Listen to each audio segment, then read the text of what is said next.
Thanks very much for staying with us. Time now for Eye on Africa with me, Georgia Calvin-Smith.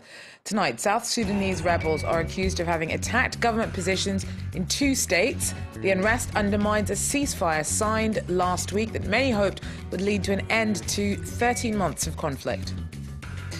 Also, Niger declares a state of emergency in Diffa. The border region's been repeatedly attacked by Nigerian insurgents over the last few days. Niamey's lawmakers have agreed to send troops in to fight Boko Haram. And the man dubbed Paris's king of African cuisine takes our Nicolas German into the kitchen where all the magic happens. First up, South Sudan's accused rebels of attacking government forces just days after a truce between the two sides was signed. The oil town of Bentiu faced shelling on Tuesday, unrest that undermines the recent ceasefire and hopes of an end to over a year of civil unrest in which thousands have been killed. Hundreds of thousands of others have been forced out of their homes in fighting between President Salva Kiir's army and forces loyal to his former number 2, Riek Machar. The humanitarian crisis continues to escalate. Well, we're joined now by Mading Noor. He's in Juba for us. Mading, Bentiu wasn't the only town to allegedly be shelled by rebels on Tuesday. What more can you tell us about the unrest seen in South Sudan today? That is correct. Today was a big day for South Sudan, civil war. Many people were hoping last week that peace was coming at last. But the events of today were quite dire. Unity State, that is where Bentiu is located, the oil-rich state has been affected. There were a series of shellings and counter-shellings. Nasser is the former headquarters of the rebels, was also shelled or reportedly shelled by the rebels, and the government also did the same thing in return. And then there was a major ground assault in a place called Obudu, that is northwest of Malakal. Malakal is surrounded by the oil fields, which are currently pumping crude. So today was a big day in the conflict. So does this resurgence of violence mean that the most recent ceasefire agreement is done for? The agreement that was signed a week ago stipulated that within 72 hours, permanent ceasefire would be observed all over South Sudan. And it was a matter of days to setting up a transitional government of national unity. South Sudanese believe that they were at last going to see an end to the conflict. So indeed, those peace prospects have been deferred in the eyes of many South Sudanese here in Juba. Thanks very much, Mading Noor, there for us in Juba. Now, the news: Niger's declared a state of emergency in the border region of Diffa after it faced repeated attacks from Nigerian insurgents. Boko Haram has hit the town at least 4 times since last Friday.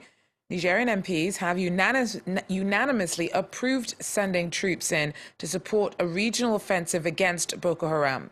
Nigeria, Niger, Cameroon, Chad and Benin agreed to create a joint force over the weekend, and Niger had massed more than 3,000 troops in Diffa awaiting the parliamentary green light. With the extremists ramping up cross-border attacks, Nigerians have mixed feelings about the idea of military intervention. We have to make the country and our population safe. That's the most important thing. But we can't send our brothers to another country for them to be killed. I'm against that.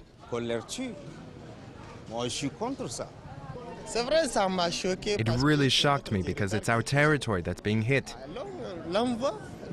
So sending troops to fight these people, I'm all for it. Because we have to put an end to these people. Perhaps by sending our military over there, Boko Haram are going to come over here more often to cause trouble. I don't think that's good. Well, its escalating insurgency prompted Nigeria to postpone its February 14th presidential election. Voters now face another 6 weeks before they choose a leader. The prospect of an extended campaign period hasn't gone down too well with those who view the election as an inconvenient necessity. Our correspondents have been out on the road. Ibrahim Ajassa has just received his PVC or permanent voters card, like 44 of Nigeria's 68 million voters. But it hasn't really affected his daily life. His taxi is still stuck in traffic jams. During the election campaign, you lose money. We earn around 3,000 naira a day instead of the usual 5,000. Customers are scared, they come out less, and those who do don't have money to pay for a taxi. Some of my colleagues don't get a fare the whole day. It's very difficult. There are reportedly tens of thousands of taxi drivers in Lagos who may or may not be registered. Times are tough. The economy of Africa's biggest oil producer has been hit hard by falling oil prices. And now the postponement of the election is more bad news for these drivers. They shouldn't have changed the date of the election. We don't want them to rig the results. If the winner doesn't do what the people want, we will get rid of him. We were against the change in the date. Why do that? Every lunchtime, Ibrahim goes to his wife's roadside stall. Today, he's only earned the equivalent of €4.50. The couple is anxious.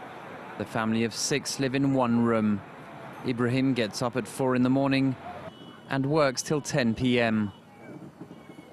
I come to this bar on the street with my friends to forget about my problems. I don't want to die of high blood pressure.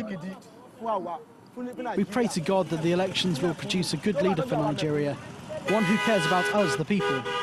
On March the 28th, Ibrahim will go to the polling booth, but whoever wins, his expectations are low.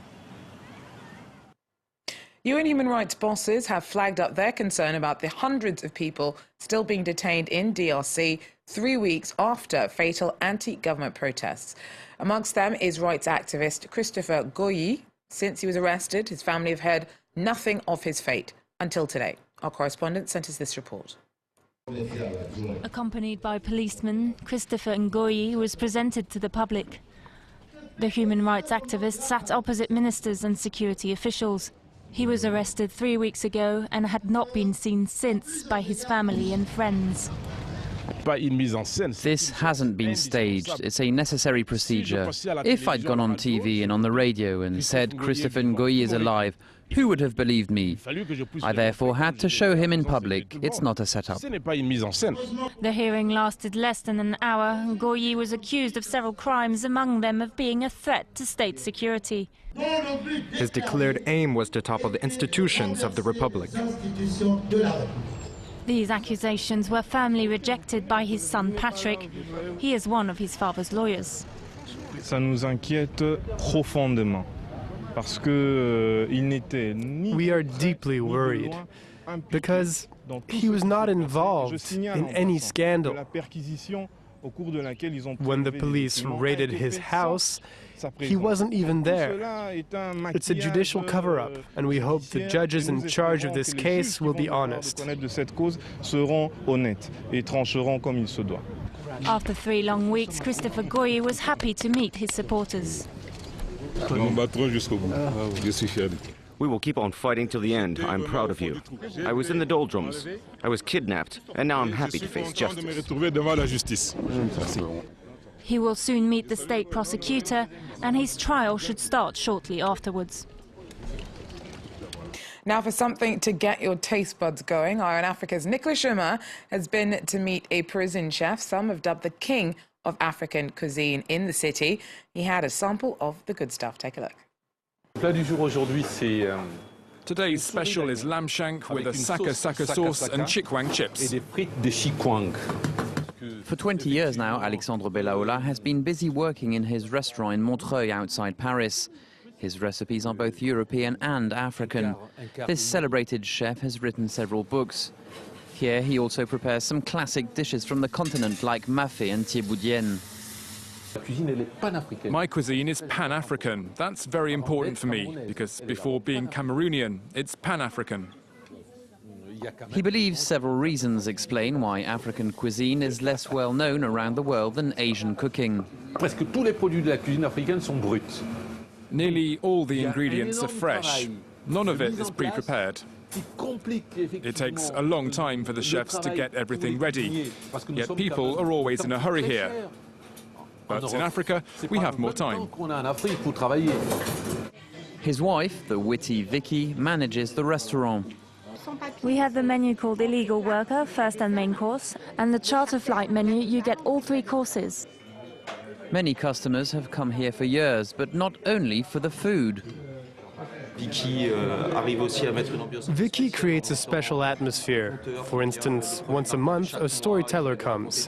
He fascinates the kids with stories like the baobab with feathers, and my kids came 2 years ago and they still remember it. Back in the kitchen, Alexandre says African cuisine needs new and ambitious ambassadors. It needs to exist. It needs more chefs, soldiers who defend it. Alexandre Belaola hopes his message will be heard so that African cuisine can rapidly obtain the recognition that it deserves among a global audience. It's definitely on my list of places to visit. Well, that's it for Eye on Africa, though. Stay with us, a short break and more coming up.